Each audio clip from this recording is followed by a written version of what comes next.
Certo. Boa tarde a todos. Eu me chamo Thiago Amoras e integro a equipe de qualidade da Softex. E é com muito prazer que damos início a mais um MPS Talks, o nosso encontro semanal que traz temáticas que estão moldando o nosso mundo coletivamente, apresentando pesquisas e ideias relacionadas à tecnologia e explorando como elas se conectam. Hoje, para falar sobre o tema Abrindo a Caixa Preta do Fenômeno Skill Gap, caminhos para o debate sobre o déficit de mão de obra no setor de TI, a gente convidou a Marcela Valença. A Marcela é assistente social e mestre em serviço social pela Universidade Federal de Pernambuco, doutorando em engenharia de software pela Cesar School e superintendente de pessoas do Porto Digital. Seja bem-vinda, Marcela. A gente agradece demais o aceite do seu convite e a palavra está com você. Boa tarde, Tiago. Boa tarde a todos e todas que estão nos assistindo. É uma honra para mim estar aqui, batendo esse papo com vocês hoje, fazendo essa fala sobre um tema, para mim, tão caro, tão instigante também. Agradeço demais o convite de vocês e a oportunidade da gente estar discutindo isso e talvez a gente começar aí a, de fato, abrir essa caixa preta desse fenômeno que ainda não é tão conhecido, no meio, né, acadêmico, aqui no Brasil, sobretudo. A gente vai trazer alguns pontos. A minha ideia aqui, Tiago, o pessoal que está nos assistindo, é bater um papo mesmo, tá? Eu apresentar aqui alguns pontos que eu acho interessante, que a gente poderia discutir e abrir, de fato, para o debate, que eu acho que o público tem aí muito a acrescentar e a compartilhar. Queria saber se eu consigo compartilhar agora a minha tela com você. Deixa eu ver se vocês estão vendo aqui. Sim, certinho. Conseguem? Tá. Boa apresentação. Então, vamos lá. Obrigada. Então, vamos lá, gente. Eu estou falando aqui em nome do Porto Digital, que é um hub de inovação e tecnologia, um parque tecnológico que fica aqui situado em Recife. Infelizmente, eu não estou hoje fisicamente no Porto Digital, hoje eu estou fazendo essa fala aqui da minha casa, senão eu deixaria também para mostrar um pouco da paisagem, né, que a gente convive e trabalha todo dia. Estou falando também em nome do grupo de estudos sobre gente, negócio e tecnologia, que é liderado pelo professor César França, que vem fazendo, desde um tempo, desde 2019, o debate sobre Skill Gap, foi quem me apresentou essa temática para que a gente pudesse estudar. Então, eu estou, atualmente, tem cerca de um ano que eu estou fazendo doutorado na Cesar School, que é uma instituição de ensino que nasceu do Cesar, que é uma empresa do Porto Digital. A Cesar School tem graduação, mestrado, doutorado, então eu estou fazendo meus estudos e pesquisas pela Cesar School e também pelo grupo de estudos do professor César França, que é docente da Universidade Federal Rural de Pernambuco e também docente da Cesar School. Acho que eu não estou conseguindo passar. Ah, tá. Vamos lá.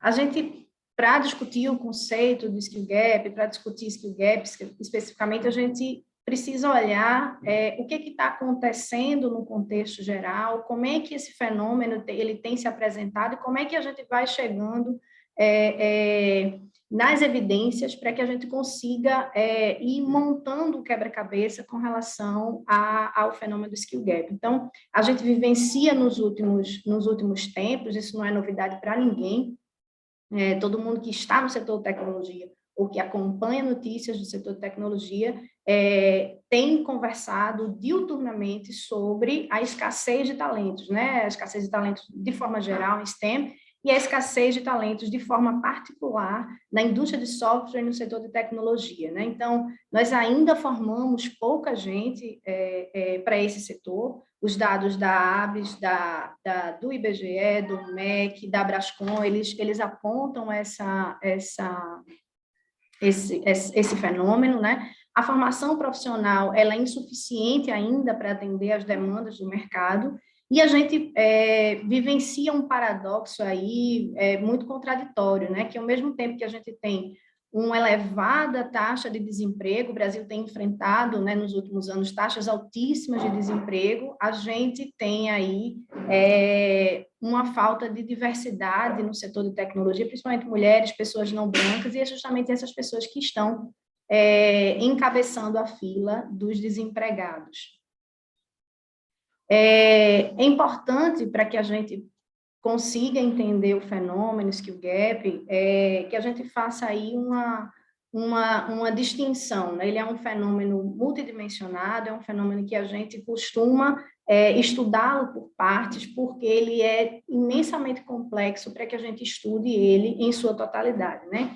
Entender esse gap ou esse déficit de capital humano que tanto se fala, né? Você abre jornal, abre revista, notícias de televisão, nós estamos vivenciando esse problema na indústria de software, nós estamos vivenciando isso, esse gap de capital humano, e não é de hoje, e para que a gente possa entender, a gente costuma dividir ele, né, esse fenômeno em basicamente 3 partes, né? Esse gap, ele pode ser um gap quantitativo, né? Quando o número de novos profissionais formados ele não é suficiente para atender às demandas do mercado em expansão. A gente pode entender esse gap como um gap qualitativo, né? Quando, de fato, a qualificação de novos profissionais formados ela é diferente da demandada pelo mercado. E esse gap temporal, ele diz muito do processo e da velocidade da atualização tecnológica, que acelera sobremaneira o processo de obsolescência do profissional. Então, entender skill gap é entender que compõe parte desse fenômeno, principalmente essas 3 categorias de análise, né? Análise quantitativa, qualitativa e análise temporal, para que ela nos dê suporte base para entender esse fenômeno. A gente tem se perguntado, né, muito se aumentar o quantitativo de pessoas formadas na área de tecnologia resolveria o problema, né? A gente tem vivenciado aí essa discussão de que faltam pessoas na área de tecnologia. A gente sabe que outras profissões, elas acabam sendo historicamente mais atrativas do que o setor de tecnologia, embora o setor de tecnologia seja o que melhor pague, o que melhor remunere, frente a outros setores.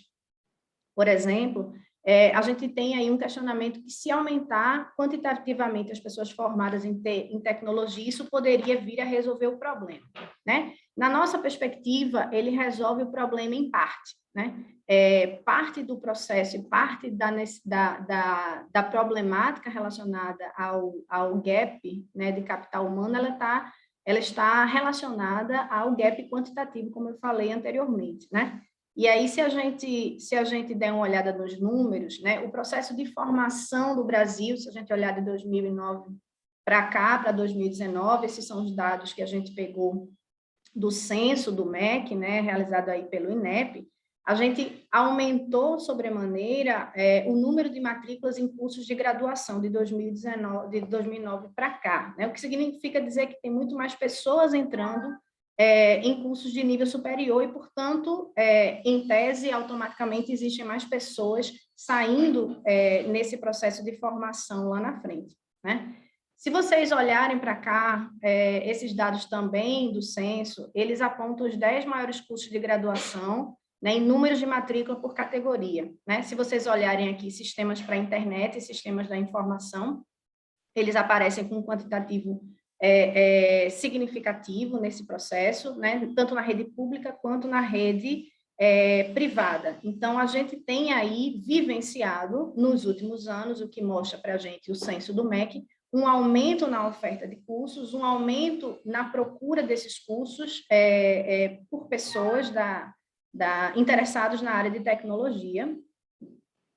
A gente tem vivenciado, se a gente olhar sistemas para a internet, está aqui nesse ranking, né, de 2009 e 2019, sistemas da informação aparece aqui nesse ranking, como uns 10 maiores cursos de graduação em número de matrícula, né, significa dizer que as pessoas estão, em alguma medida, procurando e entendendo tecnologia como uma área de estudo, como uma área de formação, como uma possibilidade de mercado de trabalho.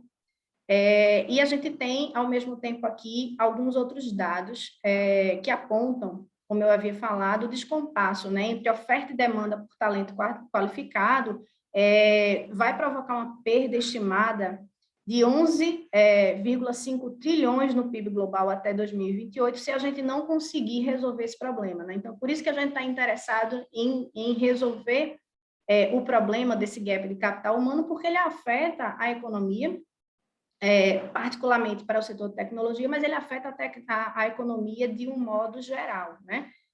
Na Europa, os dados apontam que esse gap entre demanda e oferta de profissionais de tecnologia é de 500 mil posições, né? No Brasil, estima-se que essa demanda ela está em torno de 200 mil profissionais, né? E essa demanda ela tende a aumentar, né? Dado o processo acelerado de transformação digital, pelo qual o Brasil, especificamente, e o mundo tem passado nos últimos anos e passado de maneira muito mais acelerada, se a gente considerar o fenômeno, né, da Covid-19, que obrigou que a gente se transformasse, né, e as empresas se transformassem, o mercado de trabalho se transformasse, e se digitalizasse de uma maneira muito rápida e muito imediata.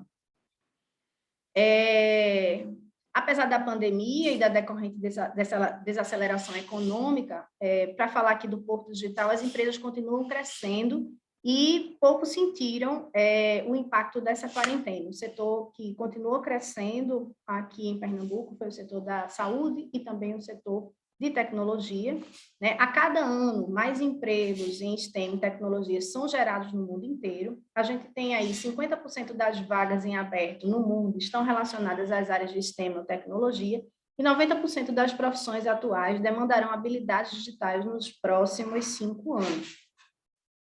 Esses todos dados reunidos nos levaram a ter uma curiosidade acadêmica e uma curiosidade profissional em relação ao fenômeno, né? O que na verdade é esse fenômeno? Quais são os contornos desse fenômeno?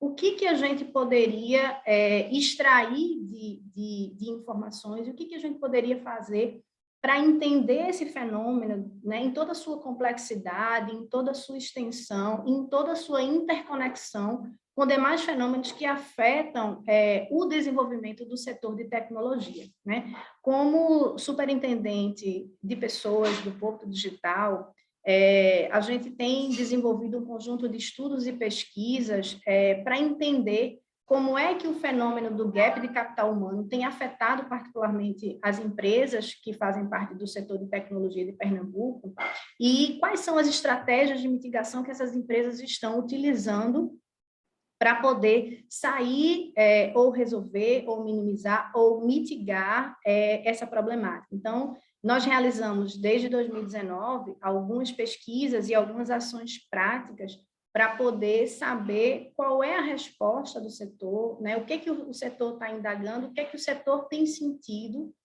em relação a essa problemática.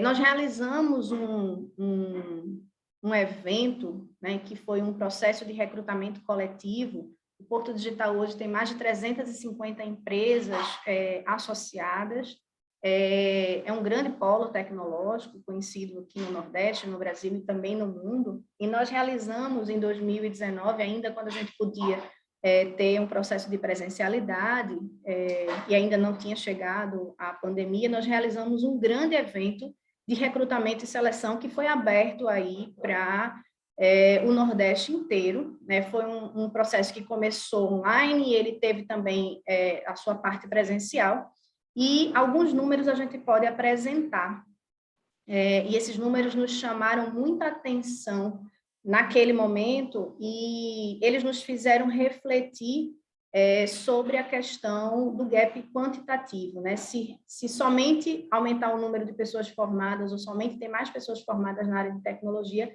resolveria necessariamente o problema do gap de capital humano para o setor de tecnologia. Então, nós tivemos aí 10 mil pessoas inscritas no processo de seleção, mais de 15 empresas participantes, mais de 200 vagas em aberto naquele processo seletivo.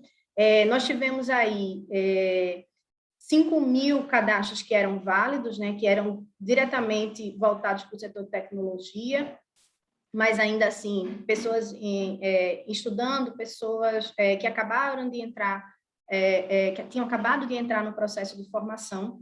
Dessas 5.000, 2.000 pessoas eram profissionais que tinham perfil condizente com as vagas que estavam em aberto, que pediam pedia profissionais de nível júnior, sênior e pleno, né? Dessas 2.000 pessoas que tinham perfil aderente, que realizaram o processo de seleção, realizaram alguns testes, algumas provas, se submeteram à avaliação de língua estrangeira, sobretudo em inglês.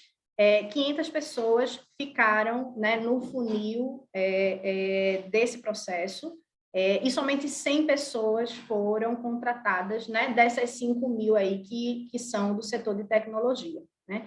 Esses números, eles passaram a nos chamar a atenção, principalmente do professor César, que à época eu não estava fazendo doutorado ainda, me chamou e disse: Marcela, você não está achando estranho isso não? Assim, o que a gente tem falado por aí é que não existem pessoas para a área de tecnologia, né? Nós temos um gap muito grande, as vagas estão em aberto. Esses dados apontam para a gente que sim, existem pessoas formadas para o setor de tecnologia, mas que, por algum motivo, essas pessoas não estão preparadas para atuar no mercado de trabalho, ou que, por algum motivo, elas não estão aderentes, o perfil delas não está aderente às vagas existentes e às vagas propostas naquele momento. Depois disso, a gente passou a estudar o processo de movimento de recrutamento e seleção do Porto Digital para poder entender se aquilo que a gente pensava naquele momento ia se concretizando e que mais elementos e insumos a gente poderia tirar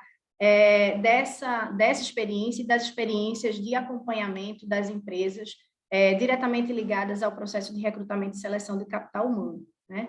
Então, nós realizamos diretamente pesquisa com as empresas, fomos conversar com os CEOs, conversamos com os RHs, fizemos uma pesquisa quantitativa, realizamos também pesquisas qualitativas de entendimento para que as pessoas que estavam diretamente envolvidas com o processo de recrutamento e seleção, aquelas pessoas que demandavam os perfis e também pessoas que eram do setor de tecnologia que ajudavam a definir qual era o perfil a ser recrutado e a ser selecionado.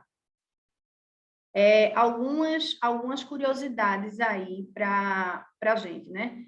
A gente perguntou a algumas empresas o que é que, atualmente, qual vem sendo o maior gargalo de crescimento para elas, né? A primeira informação e a primeira resposta, essa é uma pesquisa quantitativa que a gente fez, apontam a questão do mercado, né? Problemas de mercado, de concorrência e também problema de marketing. E a segunda resposta que chamou a atenção da gente foi contratação de mão de obra, contratação e mão de obra qualificada, né? Muitos apontavam naquele momento que a dificuldade de achar, e essa pesquisa ela vai sendo realizada desde 2019, né? Todo ano. Esse ano a gente vai fazer agora, no final do ano, a gente sempre faz ela em novembro. E as empresas apontavam essa questão da contratação e da mão de obra qualificada. Outra pergunta que a gente fazia no momento era: quais as maiores dificuldades de contratação de profissionais que a empresa enfrenta? As maiores dificuldades apontadas foram qualificação inadequada, se vocês perceberem aí, 26% dessas respostas, e as questões comportamentais que estão ligadas também ao processo de qualificação, né? Então, baixa oferta de profissionais no mercado, remuneração não compatível com a empresa, também foram outras respostas que apareceram nesse processo. Dado esse momento de análise quantitativa e de questionamento quantitativo, nós fomos tentar entender e tentar absorver a fala dessas empresas em relação a esses candidatos e aos processos de recrutamento e seleção gerais que aconteciam, né, no Hub. muitas pessoas de RH, a gente conversou com pessoas de RH, conversou com CEOs, eles apontam essas questões que estão aí colocadas, né? Não encontramos candidatos para as vagas ofertadas, né? Até encontramos candidatos interessados nas vagas, né? Que enviam currículos e procuram a empresa, mas esses não possuem a qualificação necessária, né? Temos algumas funções muito específicas que não conseguem ser preenchidas há anos, né? Falta um processo de qualificação específica em alguns temas e em algumas técnicas na área de tecnologia. Alguns diziam que os candidatos que chegam aqui, né, além de não possuírem todos os requisitos técnicos para se enquadrarem nas vagas oferecidas, não possuem também soft skills. Essa geração Y, o milênio, não tem preparação para trabalhar em equipe, e aqui precisamos muito disso, né? Primamos muito por isso, mais uma vez, falando da questão de soft skills. Né? Os candidatos mais velhos que chegam aos nossos processos seletivos estão desatualizados, né? Aponta aí para um processo de obsolescência profissional, né? As linguagens de programação que usamos nas empresas, muitos devs não conhecem, né? Ou não gostam de trabalhar com elas. E tem gente chegando aqui sem saber lógica de programação, que é uma questão muito básica. Então, essas são as falas e essas são as queixas recorrentes. Então, considerando a análise quantitativa que a gente fez e considerando a fala, sobretudo dos CEOs das empresas e das pessoas responsáveis pelos processos de recrutamento e seleção, a gente passa a questionar, né? A gente passa a duvidar do que necessariamente está posto, né? Se o problema e necessariamente a solução para o problema de déficit de capital humano seria somente aumentar quantitativamente o número de pessoas formadas na área de tecnologia, né?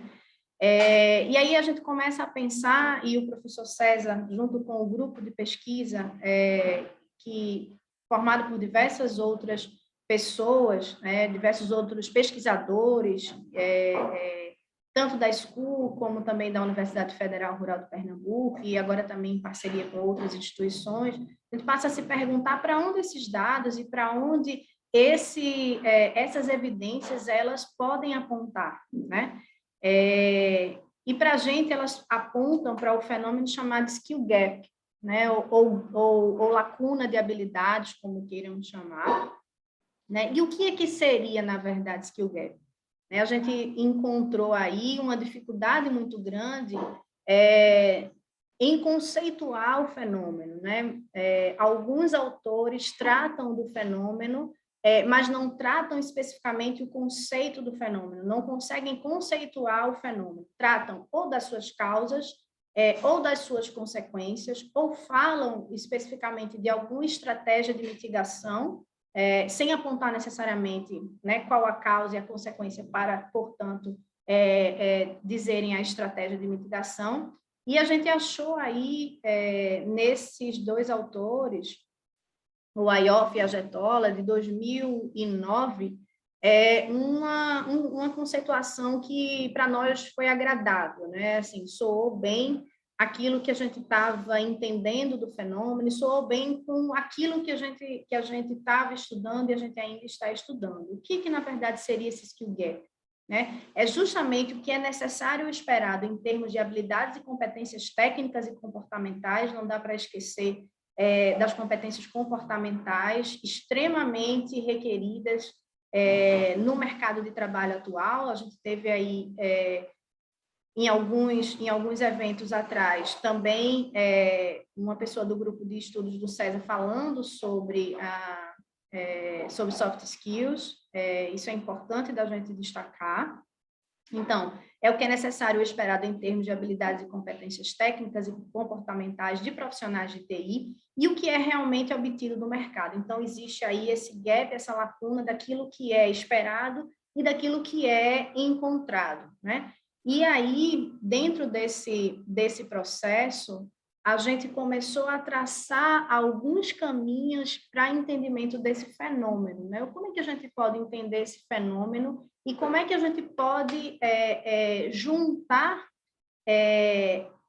tudo que está fragmentado sobre ele, né? Porque autores, eles acabam escrevendo, eles acabam pontuando algo sobre, especificamente, uma causa, especificamente uma consequência, especificamente uma estratégia de mitigação.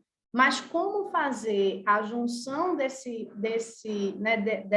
dessa conceituação e entender o movimento mais geral do fenômeno skill gap? Então, a gente precisou reunir dados gerais sobre o fenômeno e sobre os temas relacionados ao fenômeno para poder entender, é isso mesmo que a gente está pesquisando, o fenômeno ele está apontando para esse lado, não existe nenhuma coisa turva que a gente não esteja necessariamente enxergando, quais são os contornos desse fenômeno para que a gente possa entendê-lo dentro da sua complexidade, entendê-lo dentro do que é necessário ser entendido e fazendo todas as interconexões necessárias desse fenômeno com os demais fenômenos relacionados.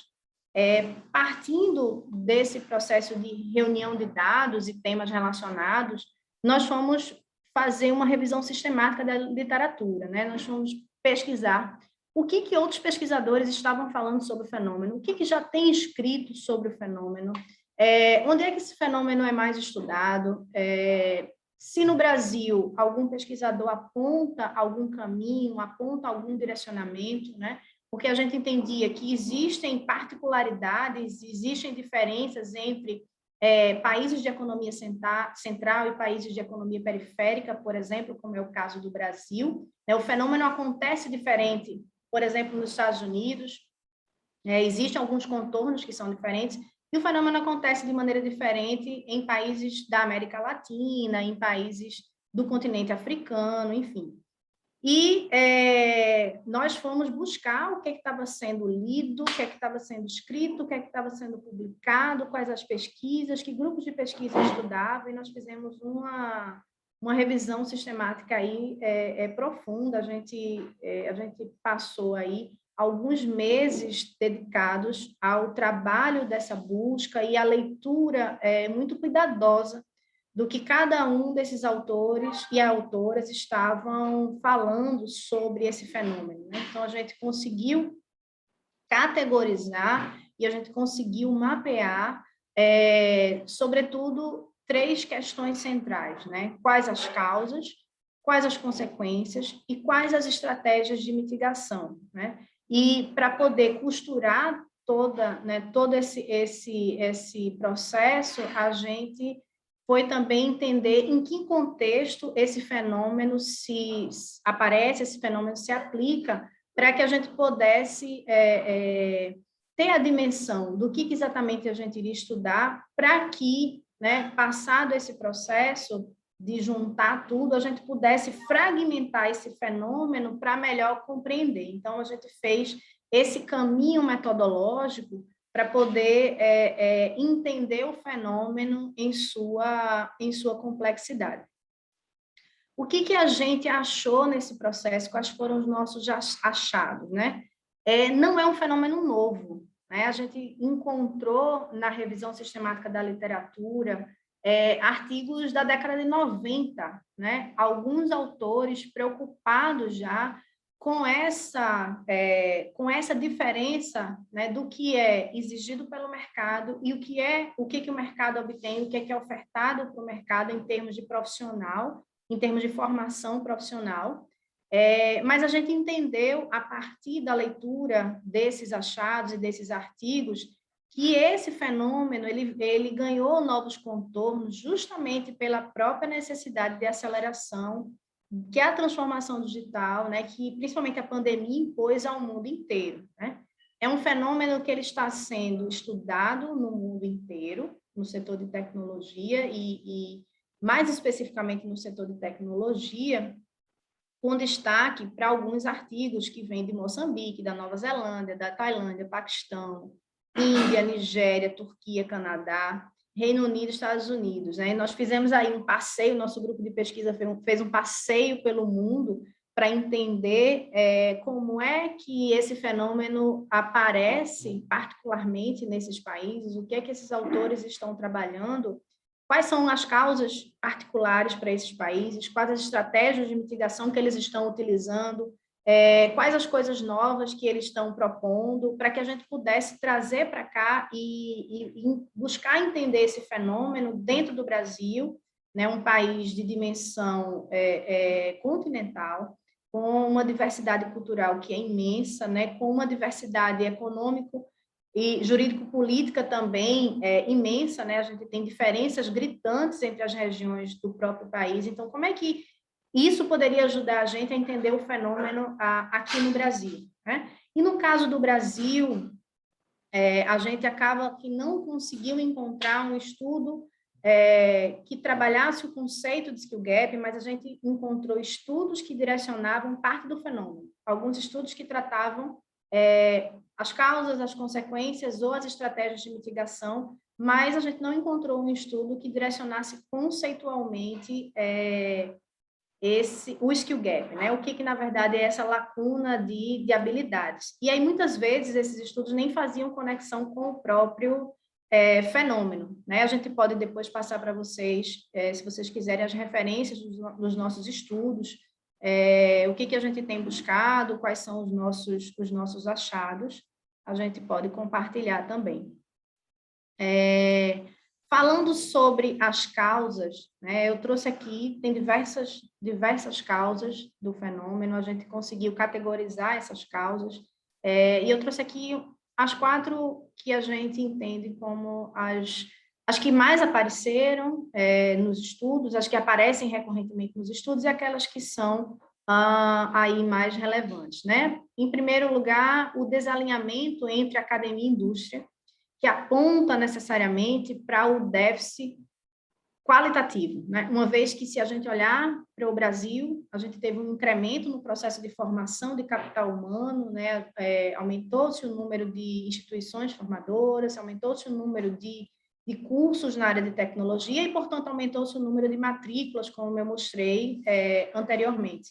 Mas continua havendo o desalinhamento entre a academia e a indústria, isso é o que aponta os estudos que nós estamos fazendo, né? Outra questão é o elevado tempo para a formação profissional, né? Alguns autores e algumas pesquisas apontam que esse tempo de 4 a 5 anos é um tempo que pode favorecer a obsolescência do profissional, né? Que quando ele chega no mercado, a tecnologia e o mercado de TI é tão dinâmico que aquilo que ele aprendeu na academia acaba não conseguindo aplicar na prática, porque o tempo de formação acaba acontecendo em desfavor desse profissional que chega no mercado já desatualizado, né? O déficit de matrícula em cursos de TI, que apontam aí a questão do déficit qualitativo, né? Embora a gente tenha aumentado o número de cursos de TI, pessoas fazendo cursos na área de tecnologia, a busca ainda é por profissões como direito, psicologia, medicina, enfermagem, né? A gente precisa trabalhar esse imaginário desse jovem, precisa trabalhar o imaginário, né, dessas famílias, talvez, para que a gente possa aumentar a procura por cursos de tecnologia. A gente precisa fazer com que as pessoas entendam que é um mercado promissor, que é um mercado, né, que tem emprego, que não falta emprego, que existe um processo de crescimento muito acelerado, né, da própria formação. Você não passa muito tempo júnior, você consegue rapidamente subir, ascender na sua carreira. É um processo que é facilmente levado para uma carreira internacional. Enfim, tem alguns atrativos que a gente precisa trabalhar ainda no imaginário da população. E, por fim, e não menos importante, a falta de habilidades sociais e comportamentais, que seriam aí os aspectos humanos, tá? Eu quero centrar, e aí isso é parte do meu estudo, exatamente no desalinhamento entre a academia e a indústria, né? Eu tenho feito alguns experimentos aqui no Porto Digital, a gente tem encabeçado algumas ações que eu vou passar para vocês mais adiante, e esse tem sido o foco do meu debate, né? Entender esse desalinhamento entre academia e indústria, em que medida esse desalinhamento opera para aumentar esse déficit, aumentar esse gap, e esse desalinhamento é, de fato, uma das causas desse fenômeno, né? Muito se fala sobre currículos desatualizados, sobre quadro docente que não tem qualquer inserção no mercado de trabalho ou qualquer atualização em relação ao mercado de tecnologia.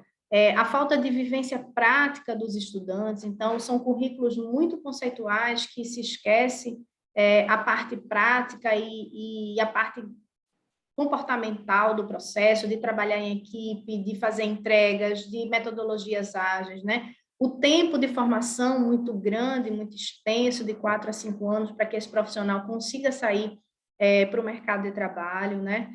A falta de consenso aí entre a indústria, né? O que exatamente é esse profissional que a indústria está precisando? Como é que a gente pode, enquanto indústria, apontar qual é o perfil exato, quais são as competências, quais são as habilidades, né? Que tipo de linguagem esse profissional precisa saber?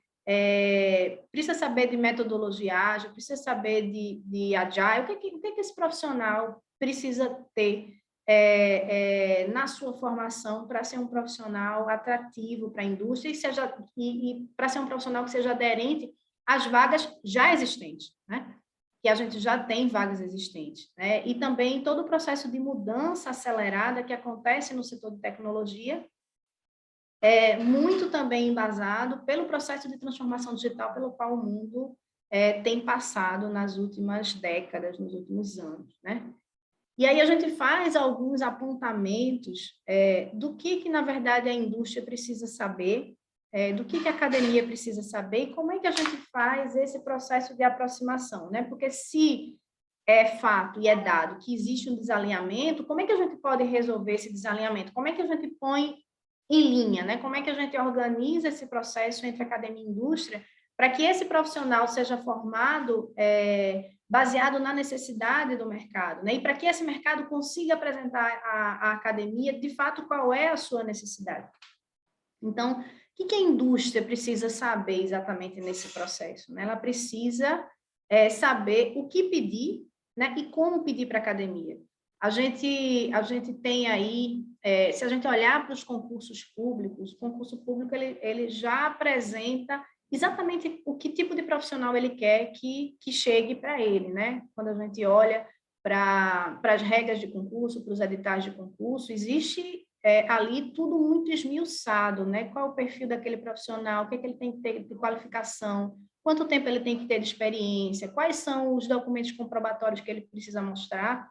Quando a gente olha para a indústria, sobretudo para a indústria de software, a gente não tem exatamente a construção desse perfil, ou exatamente o que se espera desse egresso, né? O que se espera desse aluno que sai da formação? O que essa formação desse aluno tem que nos dizer? O que a formação desse aluno tem que apontar? Para onde ela tem que levar esse aluno? Então, dentro do grupo de pesquisa do César França, que eu faço parte também, a gente está estudando isso, né? Existem alguns pesquisadores que estão olhando para a indústria para entender exatamente quais são essas skills, né? Que skills são essas e o que tem que ter de competência e habilidade para poder apresentar a academia, né? E como é que a gente pode dizer e descrever essas skills de uma maneira que ela seja genérica o suficiente para abarcar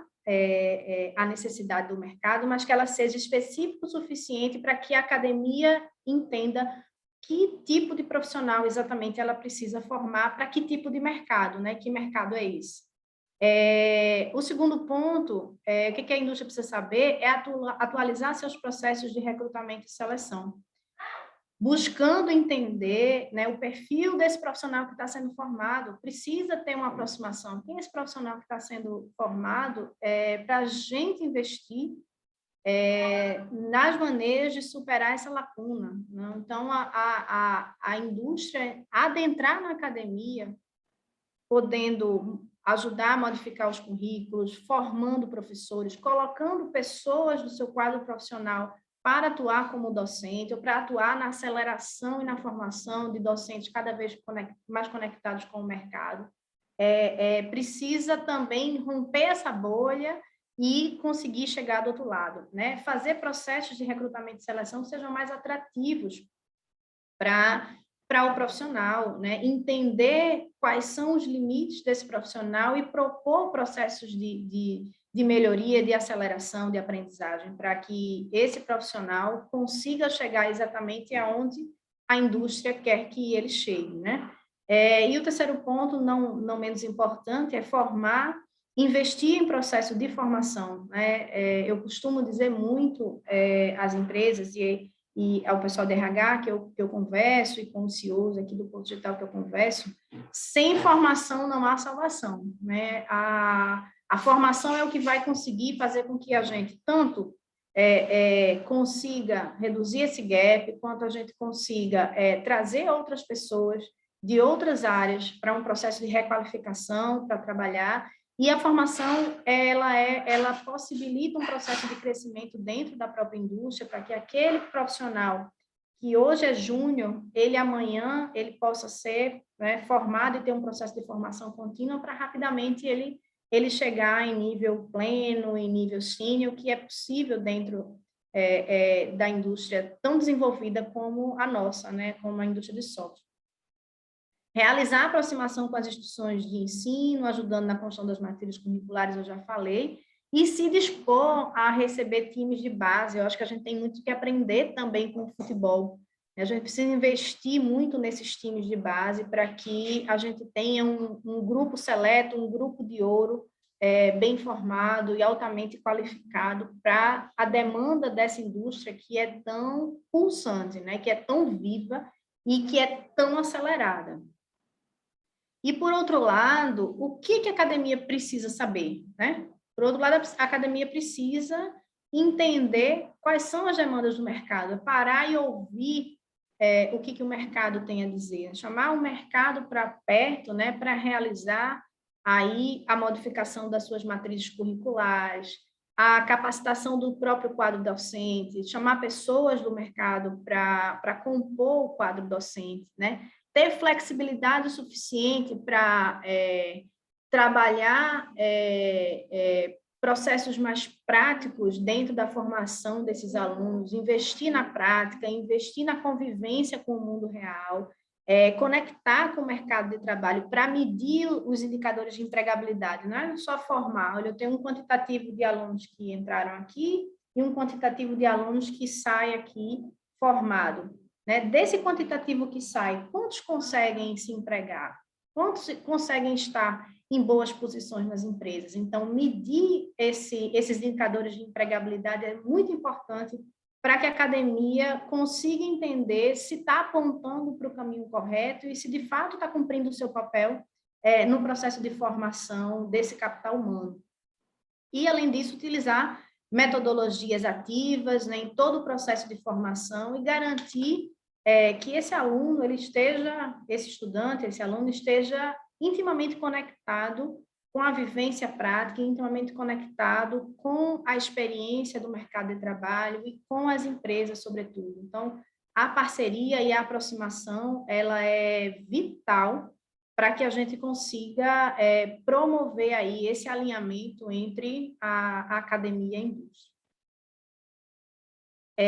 E o que a gente está fazendo especificamente aqui, né? Estou falando diretamente de Recife, estou falando diretamente do Porto Digital, que é um parque tecnológico aberto e urbano, que movimenta aí a cidade do Recife. O Porto Digital está fincado na área antiga da cidade, no centro histórico do Recife, onde acontece também o Carnaval do Recife. Né? E o que a gente tem feito para resolver esse problema, né, de distanciamento ou de desalinhamento entre a academia e a indústria? Né? Nós realizamos aqui processo de parceria com instituições de ensino superior. O Núcleo de Gestão do Porto Digital, que é o núcleo que gerencia o Parque Tecnológico como uma organização social, promoveu e tem promovido um processo de junção aí das empresas com as instituições formadoras. Então, a gente procura algumas instituições de ensino para realizar parceria, né? Nós temos hoje, especificamente, parceria com a Universidade Federal de Pernambuco, a UNIT, a Universidade Católica de Pernambuco, o SENAC, o Instituto Federal e a SESI School, que é a nossa faculdade que vem do CESA e que é onde eu estou fazendo hoje o doutorado. A gente tem diversos pesquisadores, mestres e doutores, que estão aí pesquisando as mais diversas áreas da indústria de software. O que a gente tem feito? A gente tem feito parceria com as instituições de ensino superior, a gente tem modelado as matrizes curriculares dos cursos de tecnologia, ouvindo, e a partir das pesquisas que nós realizamos, e continuamos realizando com as empresas do Porto Digital, ouvindo a necessidade dessas empresas, o que se precisa, qual o perfil desejado, que competências e habilidades, tanto técnicas quanto comportamentais, são essas requeridas pelo mercado, e a gente faz com que isso se reflita na matriz curricular, nas disciplinas e também no processo pedagógico, né? Além disso, a gente faz todo o processo de formação do quadro docente, formação de um quadro docente que seja completamente alinhado às necessidades do mercado e que esse quadro docente ele seja também formado na prática pelas empresas. Então, a gente tem colocado também muitos representantes de empresa nas instituições de ensino para que os estudantes aprendam com quem sabe. Esse é o lema, por exemplo, da SES School, que tem no seu quadro docente os engenheiros de software sênior das melhores empresas do Porto Digital, sobretudo do CESA. A gente tem também feito, nesse pacote inteiro de articulação com instituições de ensino, a proposição de uma disciplina obrigatória que é a residência tecnológica. A residência tecnológica, ao contrário da residência na área de saúde, que acontece no final do curso, para o que a gente está desenhando e realizando, essa residência acontece no primeiro período do aluno na faculdade. Então, já desde o primeiro período, o aluno tem contato com as empresas que participam desse processo, apresentando desafios reais e acompanham esse aluno ao longo do semestre para poder ver a evolução da entrega que ele vai fazer ao final do semestre. Então, com mentorias, com orientação, e a gente tem tido alguns resultados muito positivos nesse processo, que alunos de primeiro e segundo período, terceiro período, eles já acabam sendo contratados, alguns contratados, outros são chamados para processo seletivo nas instituições, outros são contratados como estagiários, e essa aproximação ela tem tido frutos bem positivos, ao nosso ver, porque a gente tem colocado academia e mercado para sentarem na mesa e conversarem e se entenderem, né? Assim, como é que a gente, baseado numa metodologia, baseado em processos de trabalho, consegue colocar academia e mercado juntos para poder chegar a um entendimento comum, né? Temos realizado cursos, bootcamps e processos seletivos das empresas dentro desse circuito, dentro dessa modelagem, dessa parceria que a gente tem feito, e a gente tem dobrado o quantitativo de pessoas formadas na área de tecnologia, mas a gente não só tem dobrado, como a gente tem dobrado de maneira qualitativa. Esse estudante e esse egresso tem saído da formação com as skills, né, com as competências e habilidades aderentes aí à necessidade do mercado. É um projeto que começou em 2019, nós focamos aí em curso de graduação tecnólogo, então a primeira turma, ela se formou no início desse ano, com 100% de empregabilidade. E os nossos estudos, eles continuam nessa área, a gente continua debatendo, estudando, a gente continua se preocupando com esse fenômeno, nós ainda não estamos tranquilos em relação aos achados, estamos pesquisando mais, estamos realizando um conjunto de estudos e debates para que esse fenômeno seja entendido na sua complexidade.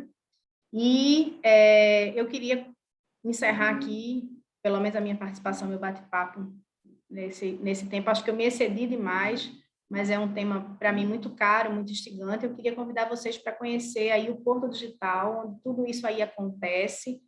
Nós ficamos nessa parte linda do Recife, que é uma cidade linda, e o Recife Antigo é mais lindo ainda, então eu queria convidar vocês para conhecer nossa experiência, conhecer o Porto Digital e estar conosco aí nesse processo que a gente pode conversar mais devidamente, né? Passando essa pandemia, estão todos e todas convidados a nos conhecer lá. Obrigada aí, Tiago. Marcela, eu que agradeço pelo conhecimento que você trouxe, as informações com essa sua apresentação. É um assunto realmente muito interessante.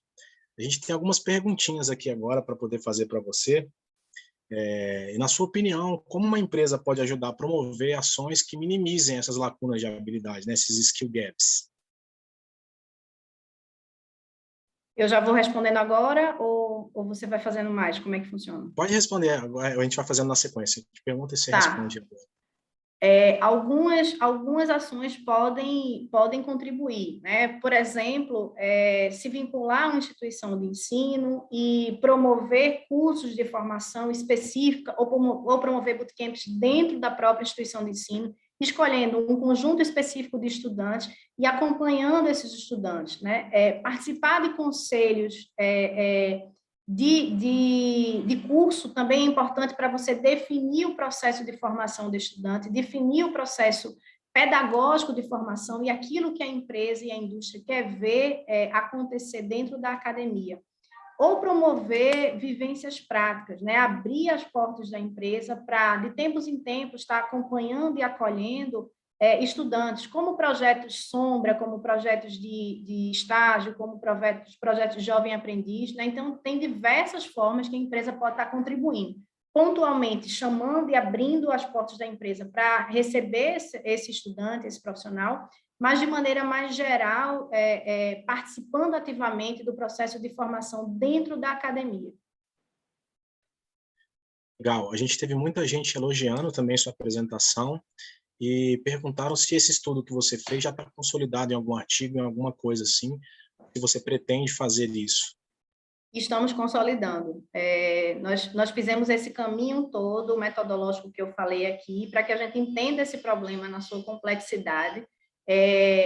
Como eu falei, é um fenômeno que ainda não tem tantos estudos no Brasil e a gente está fazendo esse levantamento muito cuidadoso para poder apresentar, de fato, um estudo muito qualificado. Então, a gente está concluindo agora a construção de um artigo que a gente vai apresentar, mas nós estamos também pensando em organizar alguns reports dessa fala que eu fiz e de outras falas que a gente tem de outros pesquisadores para poder apresentar.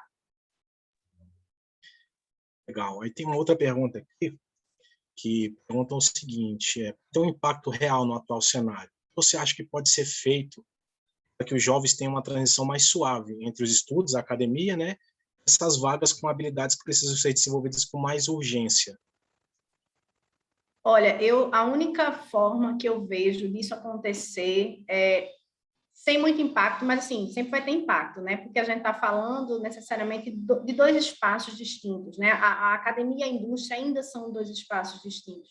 Mas à medida que a gente consiga acoplar completamente academia e indústria, vai acabar que não vai existir esse impacto, vai acabar que o estudante em processo de formação já vai entender exatamente para que ele está sendo formado, né? Vai entender exatamente qual é a demanda do mercado e dentro do seu processo de formação, ele mesmo vai escolher os caminhos e os trilhos que ele precisa percorrer para chegar a determinada posição. Existe ainda esse distanciamento, o estudante acaba nem conseguindo visualizar o que é exatamente esse mercado, como é que ele funciona, como é que ele se posiciona dentro do mercado.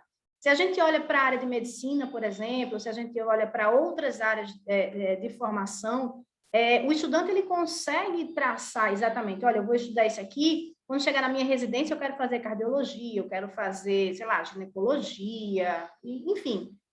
Dentro da tecnologia é tudo tão difuso, tudo tão sem muita conexão, que o aluno ele passa muito tempo do curso para entender exatamente o que é que ele está fazendo em tecnologia.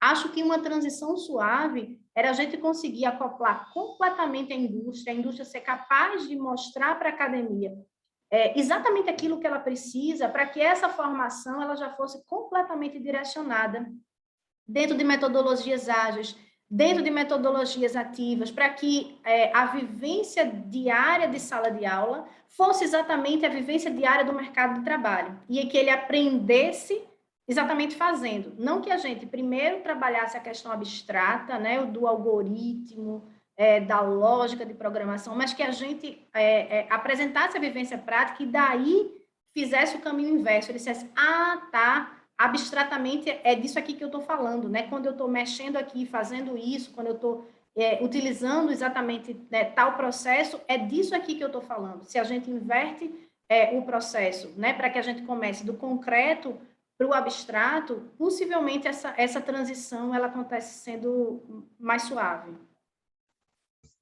Legal.